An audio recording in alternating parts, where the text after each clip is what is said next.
Assalamualaikum, salam sejahtera dan selamat kembali semula ke channel Abang. Terima kasih sangat-sangat sudi nak dengarkan cerita yang Abang nak sampaikan.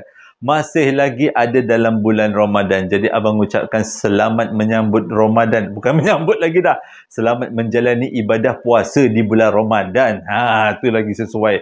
Kepada anak-anak, jangan lupa puasa. Memang tak larat, yang umur 5 tahun, 4 tahun boleh puasa setengah hari. Yang mana larat boleh puasa sampai habis. Jadi sebelum kita mulakan cerita, hari ni Abang nak sampaikan satu lagi cerita. Cerita ni memang betul-betul Abang suka. Lain daripada yang lain. Abang beruntung sebenarnya diberikan cerita-cerita yang menarik. Jadi sebelum kita mulakan cerita, marilah kita sama-sama berdoa kepada Allah Ta'ala. Semoga Allah panjangkan umur, murahkan rezeki, berikan kesihatan yang baik untuk kita semua, permudahkan segala urusan kita dunia dan di akhirat. Dan semoga Allah memberikan syurga buat mak ayah kita, juga memberikan keamanan untuk kita satu dunia. Tanpa membuang masa lagi, Abang akan mulakan cerita kali ini dengan A'udzubillahi minasyaitanirrajim. Bismillahirrahmanirrahim.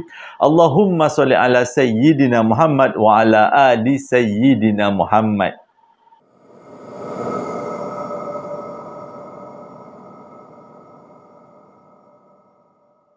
Cerita kali ini disampaikan oleh seseorang yang bernama Tony. Tapi ini bukanlah nama sebenar, demi untuk menjaga kebaikan. Bukan kebaikan, menjaga nama baik keluarga.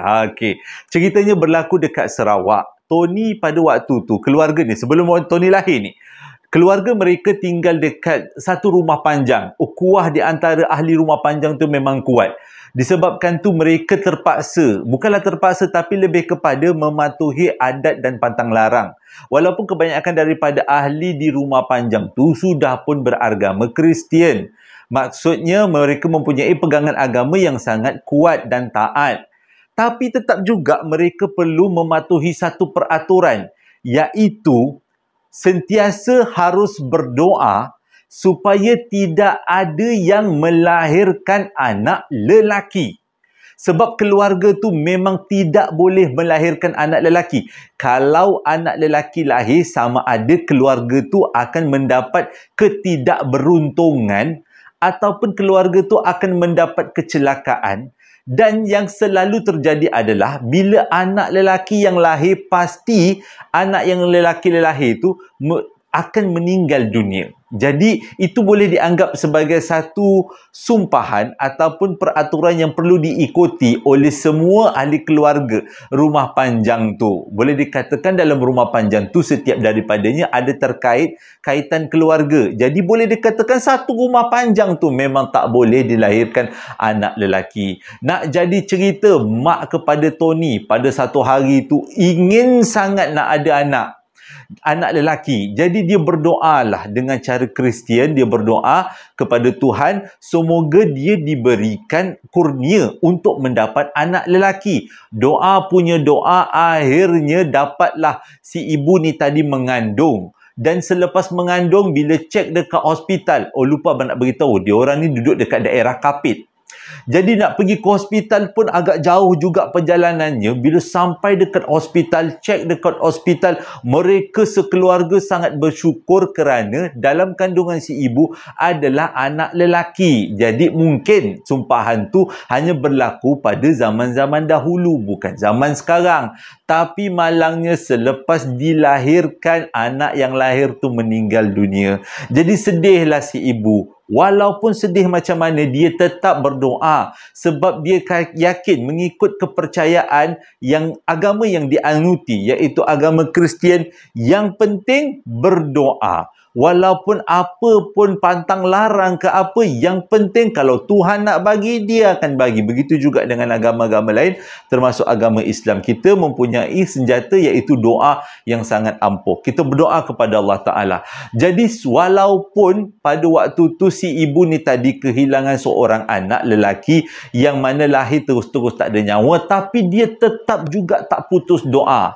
Nak jadi cerita, pada satu hari tahun 1993, di awal tahun, si ibu ni tiba-tiba mengandung sekali lagi. Jadi dia rasa sangat seronok sebab dia yakin Tuhan akan tolong dia. Kalau kita, Allah Ta'ala lah akan tolong dia, memberi pertolongan untuk melahirkan, mendapatkan anak lelaki, meneruskan zuriat melalui susu garura lelaki. Jadi kandungan tu dijaga sehinggalah bulan yang ketiga, iaitu bulan yang boleh dicek, diperiksa kandungannya. Jadi bergeraklah dia suami isteri daripada Kapit, rumah panjang kat Kapit, pergi ke klinik kesihatan yang berdekatan hanya untuk memeriksa keadaan baby, dan pada masa yang sama nak tahu jantina yang baby ni tadi. Jadi selepas beberapa bulan, pada awal-awal tu cek untuk kesihatan je lah. Jadi pada satu hari, dia pun, suami isteri, mendapat perkabaran daripada pihak hospital yang mengatakan mereka mengandung anak lelaki. Dan yang paling seronok sekali adalah anak lelaki kembar. Jadi ini adalah satu berita yang sangat menggembirakan. Walaupun mereka beragama Kristian, untuk mengelakkan daripada benda-benda buruk berlaku, orang-orang tua dekat dalam rumah panjang tu setiap malam bukan mengamalkan, tapi mengadakan upacara sembahyang kepada nenek moyang dan juga sembahyang untuk memberitahu, memohon supaya anak dalam kandungan yang dua-dua, yang jantan lelaki dua-dua ni, dua-duanya selamat. Berdoalah si mak ni tiap-tiap hari, berdoalah tiap-tiap hari. Termasuk berdoa dengan bugai nuing. Ini adalah sebenarnya makhluk ataupun sesuatu yang ada di alam sebelah. Kalau kita dalam agama kita, kita sebut sebagai alam bunian lah kan. Tapi dalam orang-orang di rumah panjang tu, bugai nuing adalah satu makhluk ataupun satu alam yang berada di peringkat mata kasar. Mata halus. Bukan mata kasar. Lebih kurang lah. Maksudnya alam yang lain tu. Jadi selain berdoa kepada Tuhan, kepada Allah Ta'ala, keluarga ni juga membuat upacara untuk berdoa kepada bugai nuing, semoga diberikan kurnia supaya baby yang dilahirkan dua-duanya selamat. Ini ikut kepercayaan orang Kapit. Kepercayaan setiap kita kan berbeza-beza kan. Okey, sambung cerita. Doa punya doa, pada satu malam si emak ni mimpi. Dalam mimpi dia didatangi dengan seorang lelaki, dan lelaki tu dia punya gaya macam seorang raja di alam sebelah, dengan alat kebesaran, dengan baju kebesaran, rupanya yang elok, yang tampan. Dan lelaki tu memberitahu dia adalah warisan daripada bugai nuing, daripada alam bugai nuing. Jadi dia beritahu dalam mimpi tu, wahai si ibu, aku boleh memberikan kurnia untuk melindungi anak-anakmu daripada lahir, tapi sudah menjadi takdir ilahi yang mana salah seorang daripadanya perlulah diberikan kepada kami untuk menjadi penghubung antara alam kami dan alam ibu. Itu yang dia beritahu. Jadi dengan kata lain, dia memberitahu satu anak akan lahir ke dalam dunia, satu anak lagi akan lahir di alam mereka. Itu yang dia beritahu. Jadi bila bangun daripada mimpi, si ibu ni beritahu kepada ketua kampung dan orang-orang yang berkaitan tentang apa yang dimimpikan. Tapi orang-orang tua kat kampung tu, dekat dalam rumah panjang tu, tetap juga tidak putus doa. Tetap juga bermohon supaya kedua-duanya anak ni dapat lahir di alam manusia. Tapi memang dah menjadi takdir Allah Ta'ala. Allah dah susunkan semuanya yang berlaku. Akhirnya pada hujung tahun 1993, lahirlah dua orang kembar lelaki. Tetapi salah seorang daripadanya tak hidup, meninggal dunia. Yang lahir ada dua, tapi satu meninggal, satu lagi hidup. Yang hidup itulah yang dinamakan dengan nama Tony.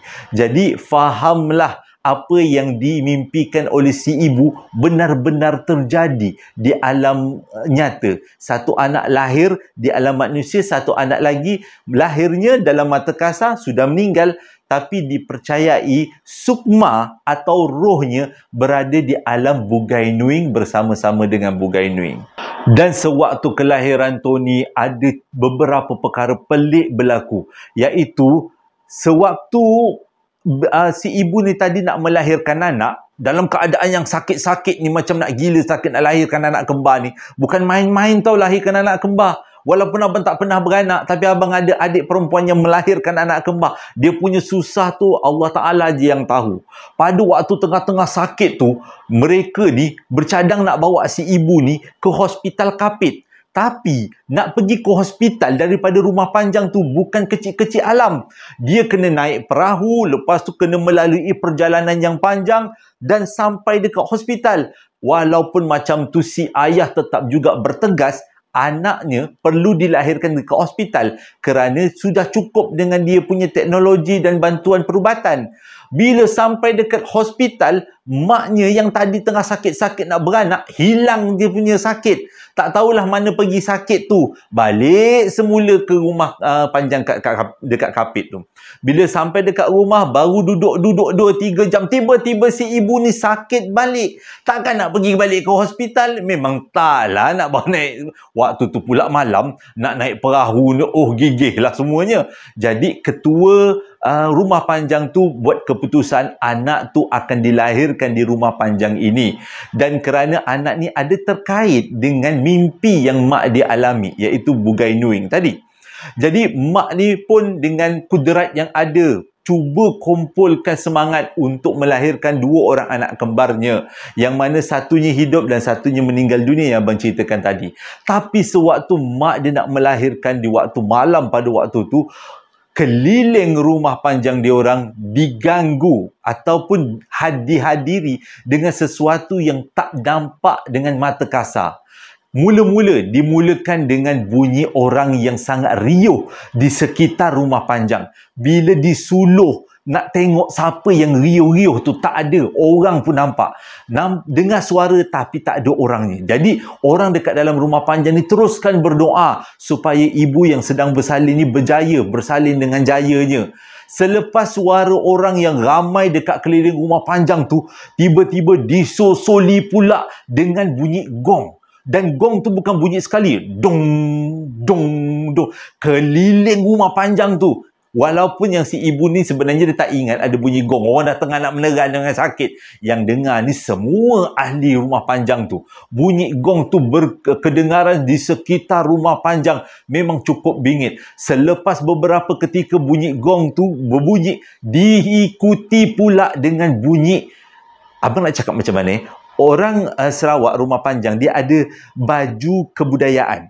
Yang baju tu macam ada duit-duit silver, duit-duit perak yang digantung-gantungkan membentuk kain. Pernah tengok kan?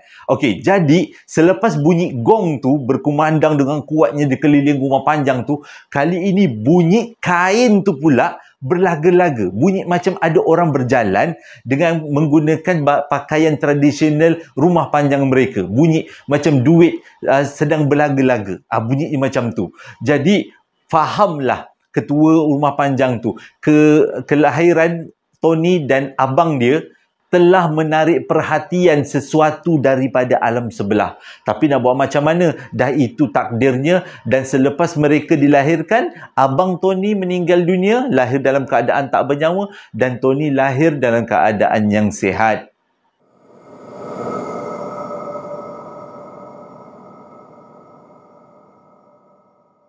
Sewaktu kelahiran tu berlaku, Tony lahir bersama-sama dengan seketul batu. Dan batu tu dipercayai adalah sebagai batu hikmat. Mula-mulanya si ibu ni memang tak nak percaya dengan apa yang berkaitan dengan batu-batu ni. Maklumlah, si ibu ni adalah seorang penganut agama Kristian yang taat. Jadi benda-benda yang berkaitan dengan macam tu dia tak berapa nak percaya. Walaupun telah diyakini, diyakinkan oleh ketua-ketua Rumah Panjang yang mengatakan batu tu batu hikmat. Untuk membuktikan batu tu batu hikmat, baby tu, waktu tu Tony masih baby, telah dipotong sebahagian daripada tangan dia. Maksudnya dilukakan sedikit dan batu tu diletakkan di atas luka. Automatik luka yang ada dekat tangan tu sembuh macam tu aja. Bila dah jadi macam tu, lagilah si emak ni tak percaya. Sebabnya mengikut ajaran yang dia amalkan, ajaran Kristian, benda-benda macam ni berkaitan dengan syaitan ataupun makhluk alam sebelah yang memang kita tak boleh nak percayai, mengikut agama Kristian. Jadi dia ambil batu tu, dia campak, habis-habis tu dia campak batu tu jauh-jauh ke dalam hutan. Besok pagi bangun tidur, batu tu ada dekat sebelah baby. Ambil lagi, campak lagi. Esok pagi bangun, ada lagi. Jadi dengan kata lain, batu tu seolah-olah macam kembar kepada Tony. Dia adukan perkara ni kepada ketua rumah panjang. Dia cakap yang dia tak nak batu ni sebab dia yakin apa-apa pun kuasanya pada Tuhan.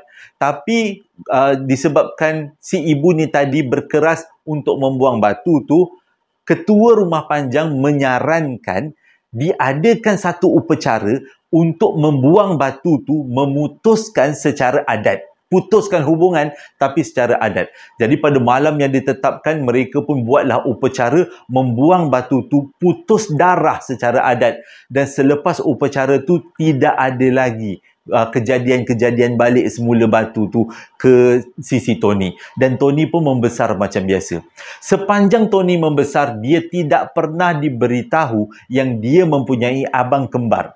Dia hanya diberitahu dia lahir sorang-sorang. Nak jadi cerita, pada umur Tony 17 tahun, dia satu hari tu mimpi didatangi oleh seorang lelaki yang rupanya dan umurnya dan ketinggiannya memang sama dengan dia.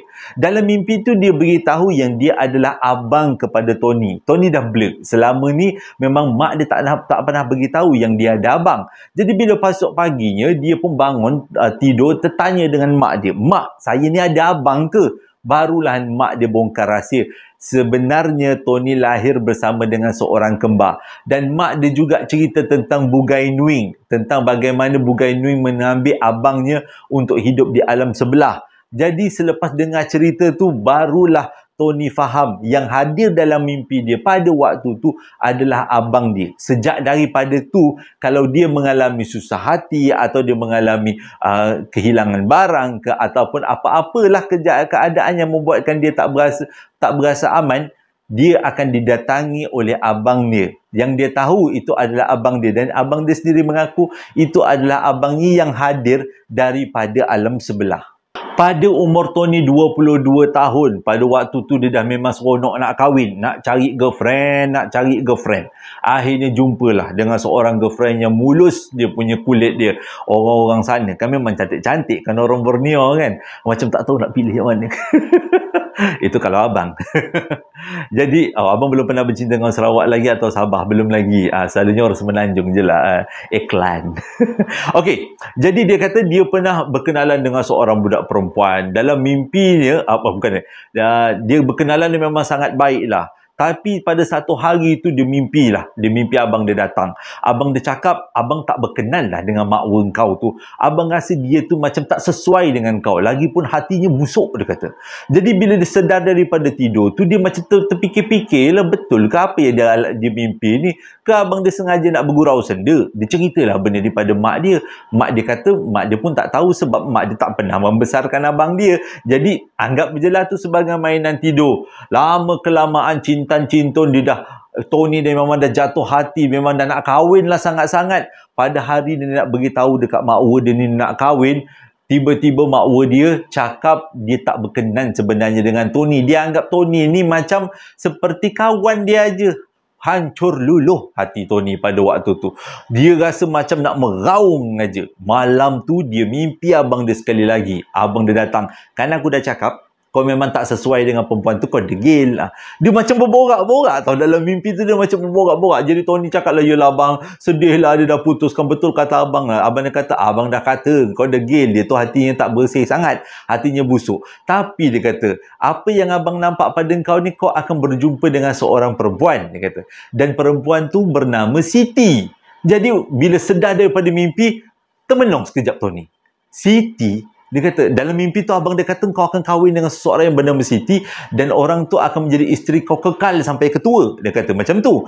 Jadi dia bangun tidur tu, dia termangu-mangu Siti. Dia sebenarnya keliru. Dekat dalam keluarga dia ada adik mak dia namanya Siti. Takkan aku kahwin dengan makcik aku sendiri. Jadi dia pun tanyalah dengan mak dia. Mak, dia kata malam tadi mimpi abang datang. Abang cakap saya ni akan berjodoh dengan seorang perempuan yang bernama Siti. Jadi mak dia kata, lah mak pun mimpi yang sama juga. Abang kau datang, abang kau cakap apa? Mak nanti kahwinkan dengan budak perempuan yang nama Siti. Mak yang nama Siti tu memang jodoh kepada si Tony tu. Jadi mak pun didatangi oleh abang, kau pun didatangi oleh abang. Tak tahulah kita nak cakap benda ni betul ke tidak. Kita kan aja lah, dia kata. Asalkan abang kau, dia dah menolong kan, dia dah nak beritahu, dah bagi saranan. Jadi diam je lah. Jadi tak lama lepas tu Tony pun berjumpalah dengan kawan lama yang satu sekolah rendah dulu. Berkawan lah. Tapi dulu waktu sekolah rendah, dia orang macam hai bye daripada jauh aja, dia orang tak pernah rapat-rapat pun, tak tahu pun nama budak perempuan ni siapa. Jadi Tony sejak daripada tu berkawan lah dengan budak perempuan ni. Nama budak perempuan ni Lisa. Kawan punya kawan seronok lah. Akhirnya sampailah masa Tony pun nak berkahwin lah dengan si Lisa ni. Seronok lah dia kata, sebab dia kata dah jumpa jodoh tapi namanya tak ada Siti. Kata entahlah abang ni main-main je kot, mungkin abang bergurau senda nak suruh dia kahwin dengan nama Siti, tapi nama budak tu sekarang Lisa. Dan pada hari yang ditetapkan, mereka pun menghantarlah rombongan meminang budak perempuan ni. Waktu meminang tu lah baru Tony terdengar satu kenyataan yang memang luar biasa. Sewaktu disebut nama budak perempuan tu, nama penuhnya adalah Siti Nurlisa. Ada Siti. Terkejut. Maknya terkejut. Tony pun terkejut. Sudah nama Siti rupanya. Jadi dalam hati tu macam berbunga-bunga jugalah, sebab abang dia dah bagi tahu lah itu kebagal jodoh dia kan. Jadi dia seronok je lah. Dan dia pun mendirikan rumah tangga. Bila dia berkahwin tu, malam selepas 2-3 hari lepas kahwin tu, abang dia datang sekali lagi. Abang cakap, tahniah lah dik, kau dah kahwin. Abang belum kahwin lagi. Walaupun dekat alam Bugai Nuing kata, belum kahwin lagi. Jadi abang tahniahkan kat kau. Tak lama lagi kau akan dapat anak. Jagalah anak baik-baik. Kau kalau ada masalah dik, kau datanglah. Seru je lah abang. Abang ada juga datang dalam mimpi. Abang tak boleh datang dalam bentuk fizikal kan. Kau pula yang terkejut, dia kata kan. Macam orang bangkit daripada kubur. Atau abang tambah. Jadi dia kata sejak daripada tu, kalau dia susah hati ke, dia ada rasa masa nak berborak-borak ke, dia akan seru abang dia akan datang. Dan mereka macam berborak-borak je dalam mimpi.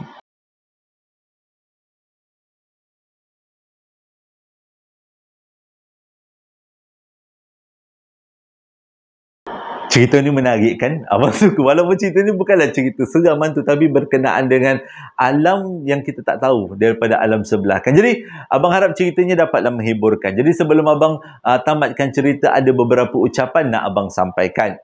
Ucapan yang pertama datangnya daripada Puan Suliati Gulam. Dia nak sampaikan ucapan hari jadi buat dua orang yang sangat dikasihi. Yang pertama iaitu anaknya yang bernama Muhammad Haq Mikail, yang mana hari jadinya jatuh pada 14 hari bulan 3 genap umur 8 tahun. Dan juga kakaknya yang bernama Bibi Sabariah, yang lahir pada 18 hari bulan 3. Tapi dia kata sekarang ni kakak dia ada dekat Kanada dan menetap dekat sana. Apa-apa pun diucapkan selamat hari jadi buat anak yang tersayang dan juga kakak yang dikasihi. Semoga panjang umur, murah rezeki, diberikan kesihatan yang baik, dipermudahkan segala urusannya dan sentiasa dalam rahmat Allah.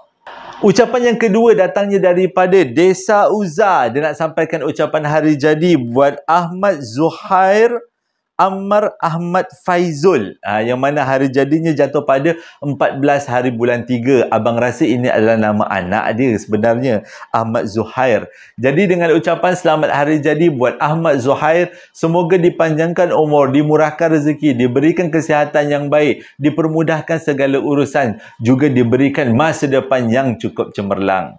Terima kasih sangat-sangat sudah dengarkan cerita yang abang sampaikan hari ini. Pada yang nak dapatkan perapan sate, masih lagi boleh dapatkan, promosi masih ada lagi. Tapi bilangannya dah tak banyak. Harganya abang potong daripada RM29 jadi RM19.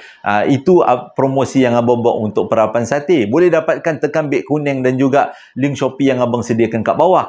Dan juga ada perapan sambal lara punya promosi. Beli 3 dapat RM30. Selalu beli 1 dah lebih kurang RM15. Kali ni beli 3 dapat RM30. Banyaknya kurangnya. Jadi abang harap dengan promosi ni dapatlah memeriahkan suasana Ramadan, tengah-tengah buka, tengah-tengah puasa. Coklat emas belum lagi jual. Adik abang masih lagi berpantang. Terima kasih sangat-sangat sudah dengarkan cerita kali ini. Hingga berjumpa lagi dalam 2 hari akan datang. Assalamualaikum warahmatullahi wabarakatuh.